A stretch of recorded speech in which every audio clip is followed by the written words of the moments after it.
आप देख रहे हैं अनहोनी। तो चलिए बढ़ते हैं आज की इस कहानी की ओर। मेरा नाम राजन है। मैं मार्केटिंग में एक जगह काम करता हूँ। मेरी नौकरी की वजह से मुझे हमेशा यहाँ से वहाँ घूमना पड़ता है। रात के समय बहुत बार लॉज होटल में रुकना होता है। वैसे तो उसका पैसा कंपनी देती है, लेकिन कुछ पैसे बच जाएं इसलिए मैं छोटे होटल में रुककर ज़्यादा का बिल बनवा लेता था, ताकि वो जोड़कर ऊपर की कुछ कमाई हो सके। पर कभी सोचा नहीं था कि ये सब मेरी जान पर बनाएगा। एक बार मैं शाहपुर नाम के छोटे से शहर के लिए अपनी बाइक से रवाना था। कंपनी का काम था और वहाँ से ऑर्डर भी लेने थे। शाम तक काम हो जाएगा इसलिए मैं ज़रा आराम से था, लेकिन सारे ऑर्डर्स लेते हुए रात के 8 बज चुके थे। अब अपने घर जाना मुश्किल था। सोचा कि यहीं कहीं सस्ता सा लॉज देख लेता हूँ, सो रात के ठिकाने का बंदोबस्त हो जाए। एक दुकान वाले से पूछा, अरे भाई साहब, यहाँ कोई लॉज है क्या? कोई सस्ता हो तो बताओ। उसने मेरी ओर देखा और अनदेखा करके बोला, यहाँ कोई लॉज नहीं है। हाँ, यहाँ से 2 मील पर एक छोटा ढाबा है। अगर वहाँ तुम खाना खाओ तो वो रुकने का इंतज़ाम कर देते हैं। मैं उसको मन ही में ठीक बोला और निकल गया। तभी उसने आवाज़ लगाई। पीछे वही दुकानदार आ रहा था और मेरे पास आकर बोला, हाईवे पर यहाँ से सीधे जाना, कहीं रुकना मत, सीधे वो ढाबे पर ही जाना। रास्ते में भूतों का डेरा है, तुम नए हो तो तुम्हें पता नहीं होगा, कोई भी रोके तो नहीं रुकना। मैं गर्दन हिलाकर वहाँ से निकल गया। मैंने ऐसी बातें सुनी तो थी, पर यकीन कौन करता है आजकल। थोड़ी ठंडी हवा चल रही थी। हेलमेट के अंदर भी मुझे महसूस हो रहा था। मुझे ठंडी से जुकाम होता है, इसलिए जैकेट पहना था। मैंने शहर से जैसे बाहर निकला, घनी सी झाड़ियाँ चालू हुई। एक बड़ा सा मोड़ आया तो मैंने गाड़ी ज़रा धीरे से हॉर्न बजाई। तभी एक पेड़ के नीचे एक आदमी सोया दिखा। मैंने सोचा कोई भिखारी होगा या फिर कोई पी के पड़ा होगा। मैं बिना रुके वहाँ से चला गया। थोड़ी दूर जाने के बाद मुझे एक रोशनी दिखी। मुझे लगा कि ये वही ढाबा होगा जो वो दुकानदार बोल रहा था। पास जाकर देखा तो एक छोटा सा घर था। बाहर लिखा था होटल माया। एक दिया जल रहा था और बाहर एक कोने में आग जल रही थी। आसपास कोई दिख नहीं रहा था तो मैंने बाहर से ही आवाज़ लगाई, कोई है? काफ़ी देर के बाद दिया लेकर एक बुढ़िया आई। वो काफ़ी उम्र की लग रही थी, लकड़ी के सहारे थी। देखने से सब कुछ ठीक लगा तो मैंने उस बुढ़िया से पूछ लिया, अम्मा, यहाँ रात के रुकने के लिए कोई कमरा मिलेगा? जो बनता है वो किराया दूंगा। मैंने सोचा कि ये क्या ही किराया लेगी, 150 देकर निकल जाऊंगा और सुबह 500 का बिल बना के ऑफिस में दे दूंगा। ऊपर का अपना ही फायदा होगा। इस पर वो बोली, हाँ, अगर खाना चाहिए तो वो भी मिलेगा। मैंने साथ में कुछ बिस्कुट और चिप्स के पैकेट रखे थे। ये सब मैं हमेशा साथ रखता हूँ। सोचा कि इसको रात को क्या ही दिखता होगा, पता नहीं खाना बनाने में कितना टाइम लगे। इस पर मैं बोला, नहीं अम्मा, मैं शहर से निकला तो खा कर आया। वहाँ बस तुम कोई कमरा दिखा दो, सुबह जल्दी निकलना है। वो इशारे से चलने को बोली। मैं उसके पीछे चला गया। घर अंदर से काफ़ी साफ सुथरा था। भीतर जाते ही दाहिनी तरफ 2 कमरे थे। एक में मुझे छोड़कर वो चली गई। मैं भी थका हुआ था। थोड़े बिस्कुट खा लिए और साथ में लाया पानी पीकर खटिए पर लेट गया। खटिया ज़रा छोटी थी, मेरे पैर बाहर को लटक गए। मैं पैरों को थोड़ा मोड़कर करवट लेकर सो गया। थका हुआ तो था ही, तो जल्दी नींद भी लग गई। मेरी आँख खुली तो 12 बज चुके थे। मैंने अपना मोबाइल उठाया तो पता चला मुझे कुछ कुतरने की आवाज़ आई। मोबाइल की टॉर्च जलाई तो देखा चूहा था। उसको भगाया और सोने की कोशिश करने लगा। तभी बाहर से अचानक रोने की आवाज़ आई और साथ में कुछ तोड़ने की भी। मैं ज़रा चौंक सा गया। मोबाइल लेके मैं दरवाजे के पास गया। आवाज़ बाहर से आ रही थी। मैंने धीरे से बाहर झांकने की कोशिश की, पर वहाँ कुछ दिखाई नहीं दिया। सोचा कि बुढ़िया को आवाज़ लगाऊं, मगर ख्याल आया कि इतनी रात को वो कहाँ ही जागेगी। आखिर ये आवाज़ है किस चीज़ की, मुझे कुछ भी समझ में नहीं आ रहा था।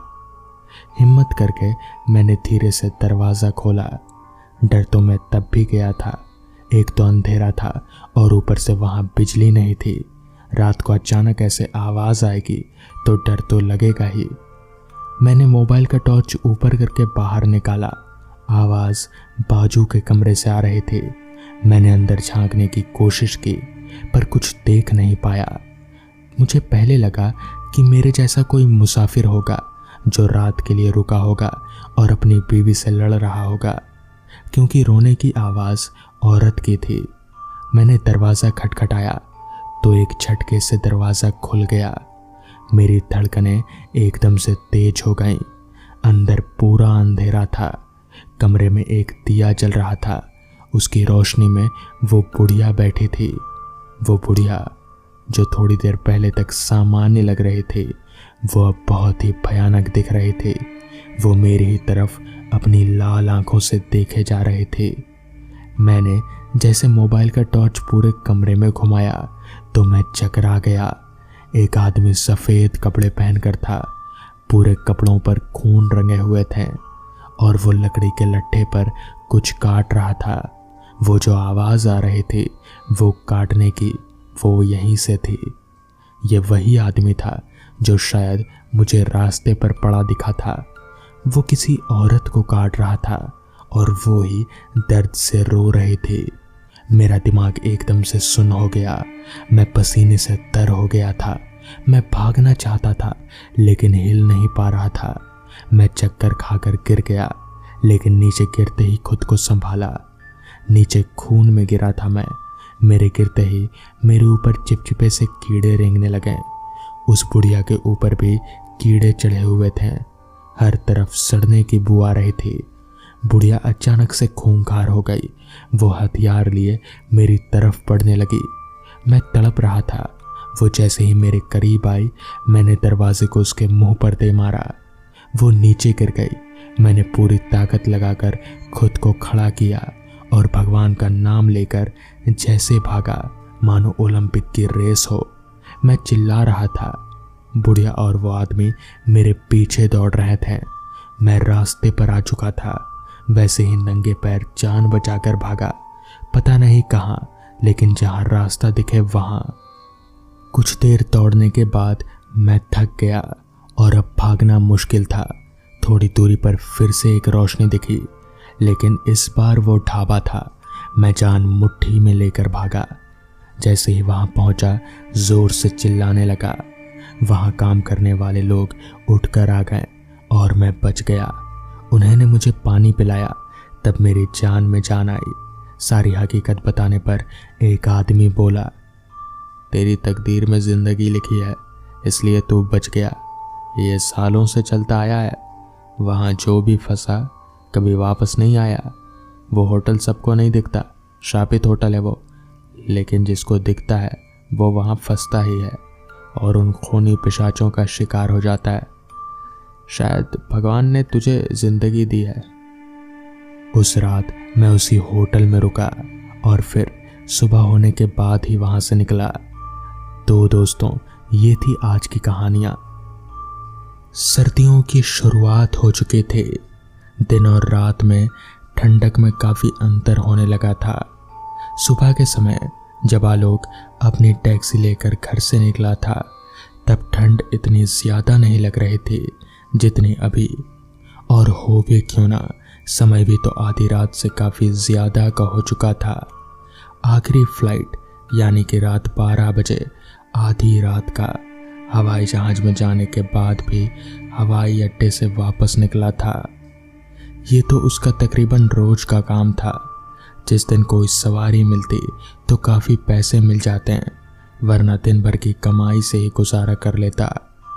हवाई अड्डे से वापस आने का रास्ता एक छोटे से जंगल से होकर गुजरता था। चारों ओर घने पेड़ों से ढका रास्ता, सर्दियों में खास किस्म के कोहरे से ढका हुआ।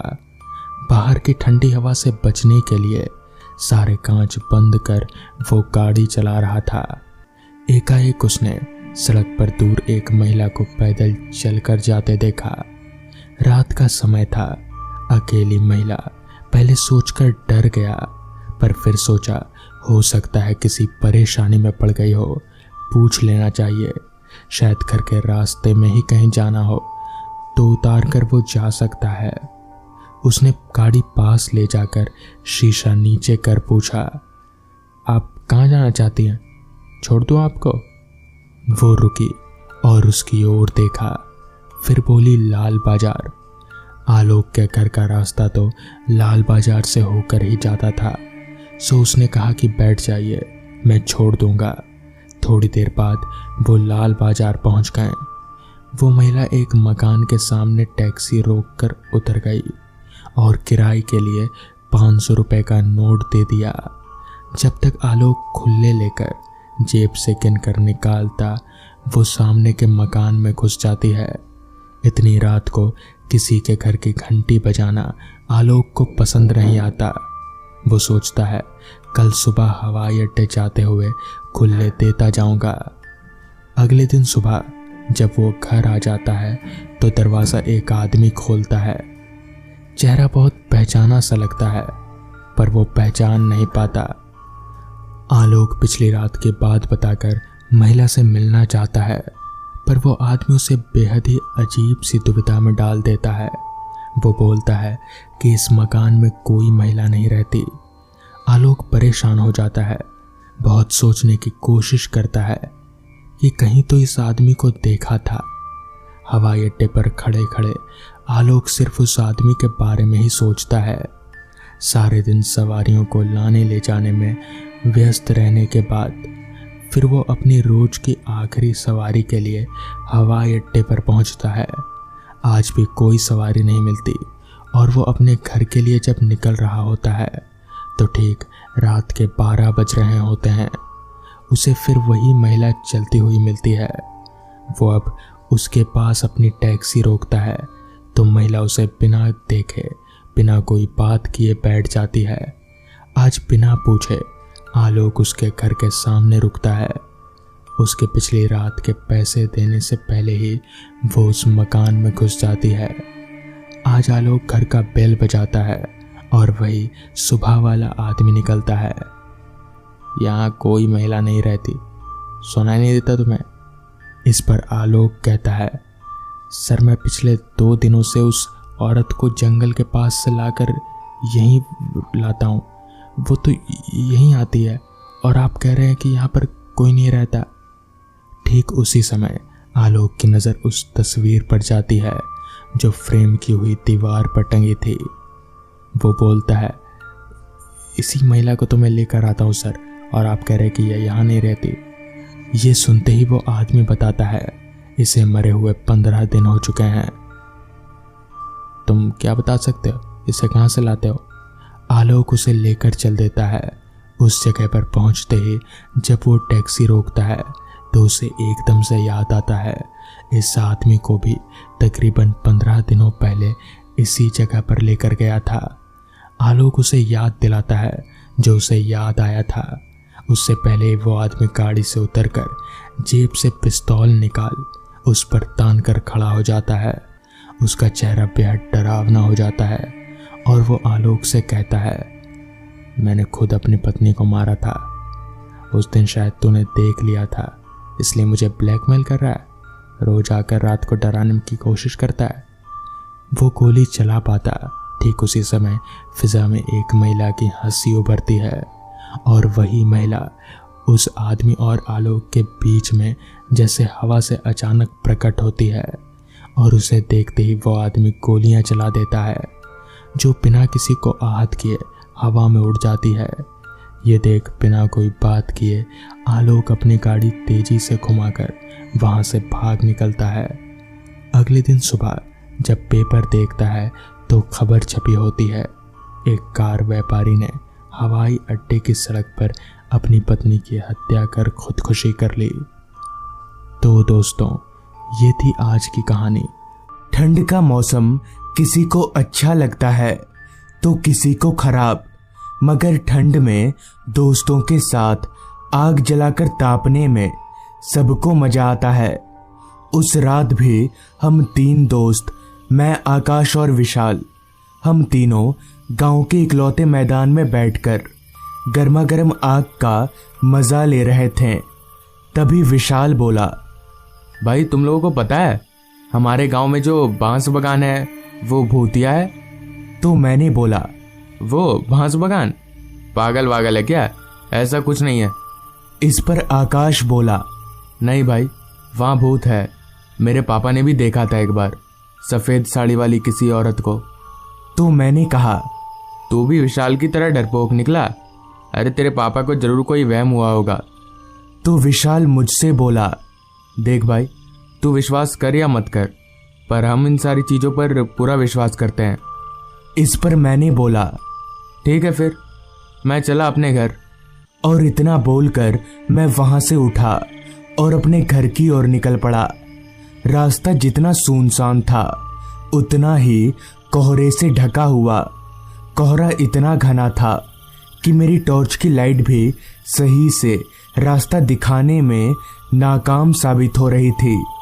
मैं काफी संभल कर धीरे धीरे आगे बढ़ रहा था। हालांकि मैं डरने वालों में से नहीं था, मगर पता नहीं, फिलहाल रास्ते पर चलते हुए मुझे डर सा लग रहा था, जबकि ऐसा नहीं होना चाहिए था, क्योंकि इस रास्ते पर मेरा रोज का आना जाना था।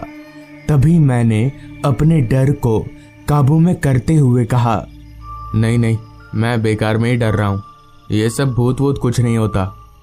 खुद को ये दिलासा देकर मैं आगे बढ़ता रहा। हालांकि बैटरी टॉर्च के साथ ही साथ चांद की रोशनी भी मुझे रास्ता दिखाने की कोशिश कर रही थी, मगर कोहरे के सामने सब कुछ नाकाम साबित हो रहा था। अभी मैं आगे बढ़ ही रहा था कि तभी रास्ते के बगल में खड़े एक पेड़ पर मुझे कुछ हलचल महसूस होने लगी। उस हलचल को सुनकर मेरे बढ़ते कदम एकदम से रुक गए और मैं वहीं खड़े खड़े टॉर्च मारकर उस पेड़ की तरफ देखने लगा। वो एक नीम का पेड़ था और बहुत पुराना था। उस पेड़ पर चारों तरफ टॉर्च घुमाते घुमाते उस पेड़ की एक डाली पर सफेद कपड़ों में मुझे कोई नजर आया। ये देखकर मेरी दिल की धड़कनें एकदम से तेज हो गईं, मगर जब मैंने एक बार ध्यान से देखा तो मेरी हंसी छूट गई, क्योंकि उस पेड़ की डाली पर कोई बैठा नहीं था, बल्कि सिर्फ एक सफेद रंग का कपड़ा बंधा हुआ था। अभी मैं वहां खड़े खड़े मन ही मन हंसी रहा था कि तभी किसी ने पीछे से मेरे कंधे पर हाथ रख दिया। मैं झट से पीछे मुड़ा तो ठीक मेरे सामने आकाश खड़ा था। हालांकि उसने अपना पूरा चेहरा मफलर से ढक रखा था, मगर उसका शरीर हूबहू आकाश की तरह था, यानी वो आकाश ही था। तभी मैंने बोला, अच्छा बेटा, तो ये कपड़ा तूने बांध रखा है इस पेड़ पर? इतना बोलकर मैं आकाश को वो कपड़ा दिखाने के लिए उस पेड़ की तरफ मुड़ा तो मेरी हैरानगी की कोई सीमा ना रही, क्योंकि अब उस पेड़ पर कोई कपड़ा नहीं था। मुझे समझ नहीं आ रहा था कि आखिर इतनी जल्दी कपड़ा गया तो गया कहाँ, और ना ही उस वक्त हवा चल रही थी कि कपड़ा हवा से उड़ जाए। तभी आकाश बोला, छोड़ चलते हैं। तो मैंने बोला, हाँ चल, पर विशाल कहाँ है? वो वहीं पर बैठा है क्या अभी भी? इस पर आकाश ने अपना सिर हाँ में हिलाया और चलने लगा। मुझे काफी हैरानी हुई। खैर, मैं भी आकाश के पीछे पीछे चल दिया।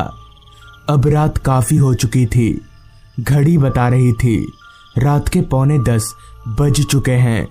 तभी मैंने चलते चलते आकाश को पूछा, मुझे तो डर नहीं लगता, पर तू रोज रात को आना जाना करता है, तुझे डर नहीं लगता? तो आकाश बोला, मैं कब से डरने लगा? मैं नहीं डरता कभी। आकाश की बात सुनकर मुझे काफी हैरानी हुई, क्योंकि अभी थोड़ी देर पहले ही आकाश बता रहा था कि उसे भूत प्रेत से डर लगता है। तो अभी इतनी जल्दी ऐसा कौन सा चमत्कार हुआ कि आकाश इतना हिम्मत वाला हो गया। तभी आकाश फिर से बोला, भूत देखना है तुझे तो चल मेरे साथ बांस बगान, देख लेना भूत। उस वक्त मैं आकाश को मना करना चाहता था, मगर पता नहीं क्यों मैं ऐसा कर नहीं सका और चुपचाप उसके पीछे पीछे चलता रहा। पता नहीं क्यों पर आकाश मुझे काफी बदला बदला सा लग रहा था। खैर कुछ देर चलने के बाद ही आकाश ने रास्ता बदल लिया और वो गांव की तरफ ना जाकर बांस बगान की ओर जाने लगा। मगर तब भी मैं उसे कुछ नहीं बोल पाया और चुपचाप चलता ही रहा। कुछ देर चलने के बाद हम दोनों उस बांस बगान में दाखिल हुए। बांस बगान के बारे में मैंने जितना कुछ सुन रखा था वो देखने में उससे भी ज्यादा डरावना लग रहा था। बड़े बड़े बांस के पेड़ रात के अंधेरे में किसी भूत से कम नहीं लग रहे थे, जिससे मैं थोड़ा थोड़ा डरने लगा था। मगर आकाश बेखौफ होकर बिना रुके आगे बढ़े जा रहा था। रात कीड़ों की आवाजें माहौल में डर की मात्रा को बढ़ा दे रही थी, लेकिन अभी भी पता नहीं क्यों मैं कुछ बोल नहीं पा रहा था और ना ही अपने पैरों को रोक पा रहा था, जैसे मेरा शरीर मेरे बस में ही ना हो।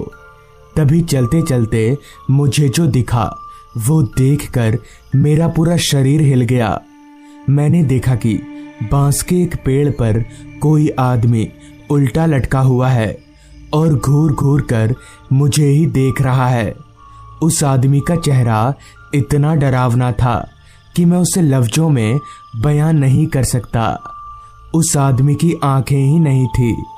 तभी चलते चलते आकाश उस आदमी के पास जाकर खड़ा हो गया और अपना मफलर हटाते हुए मेरी ओर पलटा तो वो शख्स आकाश नहीं था, वो कोई और ही था, जिसका चेहरा भी पेड़ पर उल्टा लटके उस आदमी की तरह ही था, एकदम इंसानों से अलग। ये देखने के बाद मेरा सर अचानक ही चकराने लगा और मैं वहीं पर गिरकर बेहोश हो गया।